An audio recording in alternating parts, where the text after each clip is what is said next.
कहते हैं ना कि मुझे पानी पिया भी लग जाता है, मैं पानी पीता हूँ मोटा हो जाता हूँ, तो बाज़ औक़ात इसी तरह के स्ट्रेस रिलेटेड इश्यूज होते हैं। लेडीज एंड जेंटलमैन, अस्सलाम वालेकुम, this is doctor Asad Imtiaz and welcome to doctor Asad fitness. सो आज की इस वीडियो में मैं आप लोगों से डिस्कस करने वाला हूँ कि इंतहाई important topic, and that topic पाकिस्तानियों में तो ये टॉपिक बहुत जरूरी डिस्कस होना चाहिए कि स्ट्रेस की वजह से आप लोग वेट गेन कैसे कर सकते हैं। देखिए, जब भी कोई ट्रॉमेटिक इवेंट होता है, जब भी कोई फीमेल प्रेगनेंसी से गुजरती है, खैर प्रेगनेंसी में एस्ट्रोजेंस का रोल काफी ज्यादा होता है, बट फिर भी एक स्ट्रेस होता है बॉडी के ऊपर जो रहता है। एग्जाम स्ट्रेस हो गया, किसी भी किस्म का रिलेशन का कोई स्ट्रेस हो गया, इसके अंदर आपकी बॉडी को नहीं पता बेसिकली कि क्या चल रहा है। आपकी बॉडी एक हार्मोन रिलीज करती है जिसका नाम होता है कोर्टिसोल। कोर्टिसोल बॉडी में आता है और स्टार्ट में आते ही ग्लूकोज की मोबिलिटी करवाता है, ब्लड के अंदर ग्लूकोज को इंक्रीज करवाता है। अब ऐसा बॉडी इसलिए करती है क्योंकि जब हम केवमैन में जाते हैं, जब हम पुराने वक्त में जाते हैं, जिस टाइम इंसान गारों में रहता था, तो उस टाइम पे स्ट्रेस का मतलब सिर्फ ये होता था कि पीछे कोई शिकारी लग गया, ठीक है, तो बॉडी फौरन से ग्लूकोज को इंक्रीज करती थी ताकि भागने के लिए एनर्जी हो, क्योंकि हमारा जो बेसिक एनर्जी सोर्स है वो तो ग्लूकोज ही है। तो ब्लड के अंदर कोर्टिसोल रिलीज होता था और वो ग्लूकोज की अमाउंट को इंक्रीज कर देता था, ठीक है। अब इस ग्लूकोज को इंसुलिन पकड़ता था और इंसुलिन इसको सेल्स के अंदर फौरन से शिफ्ट करता था ताकि आपकी बॉडी के अंदर एनर्जी हो डिसीजन लेने की, सोचने की, भागने की, पहाड़ों पर चढ़ने की।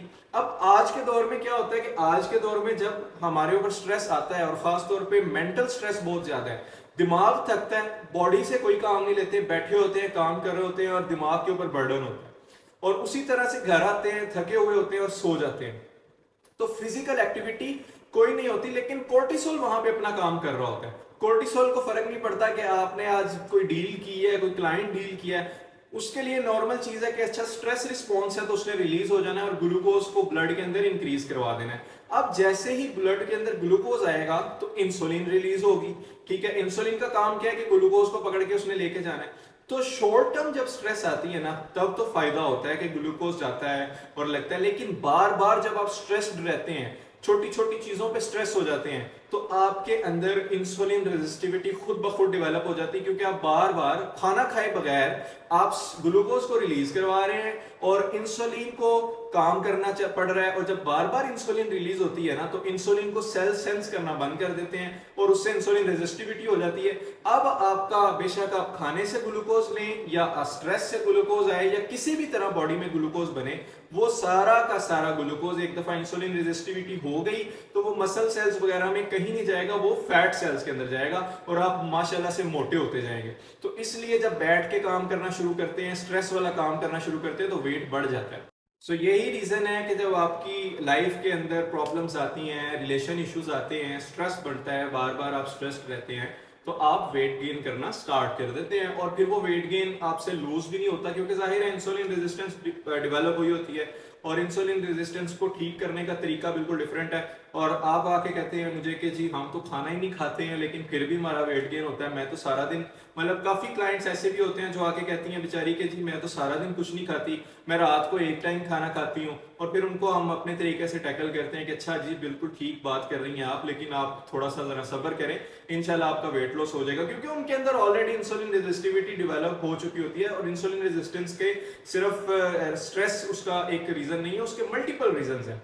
सो किसी भी वजह से इंसुलिन रेजिस्टेंस डेवलप हो जाती है, और अगर एक दफा इंसुलिन रेजिस्टेंस डेवलप हो जाए तो आप बिला किसी वजह के हल्का सा खाना खा के भी मोटे हो जाते हैं। कई लोग कहते हैं ना कि मुझे पानी पिया भी लग जाता है, मैं पानी पीता हूँ मोटा हो जाता हूँ, तो बाज़ औक़ात इसी तरह के स्ट्रेस रिलेटेड इश्यूज होते हैं। तो करना क्या है, आपने स्ट्रेस को ठीक कैसे करना है? Number 1, meditation. मेडिटेशन बहुत अच्छी चीज है, लंबे सांस लें, फोकस करें एक चीज पे, इंशाल्लाह आपका स्ट्रेस कम होगा। नंबर 2, स्ट्रेस्ड चीजों से थोड़ा सा दूर रहा करें, जो चीजें आपको स्ट्रेस देती हैं उनसे दूर रहा करें। नंबर 3, आपकी जो रूटीन है, डेली लाइफ है, अगर बहुत सेडेंटरी है, बैठ के करने वाला काम ज्यादा है, सारा दिन डेस्क पे बैठे रहते हैं और हेक्टिक काम बहुत ज्यादा है, तो कोशिश करें कि अपनी रूटीन के अंदर वॉक इन्वॉल्व करें। वॉक बेसिकली स्ट्रेस लेवल्स को बॉडी के कम करने का बेस्ट जरिया है। सर्कुलेशन इंप्रूव होती है, स्लो आपकी मूवमेंट होती है और ब्लड प्रेशर आपका कम होता है और आपके स्ट्रेस लेवल्स कम होते हैं। और इसके साथ वॉक के मल्टीपल फायदे हैं, लेकिन यहां पर हम इस वीडियो में स्ट्रेस को देखेंगे। तो वॉक लाजमी करें, बेशक आधा घंटा वॉक करें लेकिन लाजमी करें। So that's it. ये बेसिकली हमारा एक टॉपिक था जो कि स्ट्रेस का वेट गेन से जो रिलेशन है उसको डिस्कस करना जरूरी था लोगों के लिए, ताकि इन चीजों से आपको क्लियरेंस हो। वैसे तो अभी काफी सारा ऐसा नॉलेज है मेडिकल साइंस का जो आप लोगों से शेयर किया जा सकता है, बट इंशाल्लाह आई वुड ट्राई कि थोड़ी थोड़ी वीडियो साथ साथ आप लोगों की इंफॉर्मेशन के लिए, नॉलेज के लिए बनाता रहूं। एंड मेक श्योर कि आप लोग सपोर्ट करें और इनको वीडियोस को स्प्रेड आउट करें ताकि ज्यादा से ज्यादा लोगों तक पहुंचे। और जो लोग स्ट्रेस रहते हैं या जो बिला वजह स्ट्रेस हो जाते हैं उनको पता चले कि वो उनके एक मोटापे की रीजन हो सकती है और वो स्ट्रेस लेवल्स को अपने कम करें और अपनी आदतों को चेंज करें। सो मेक श्योर कि आप इसको फॉलो करें और लाइक करें और नेक्स्ट वीडियो के लिए इजाजत दें। इंशाल्लाह फिर हाजिर होंगे नेक्स्ट वीडियो के साथ। Thank you very much. Allah Hafiz.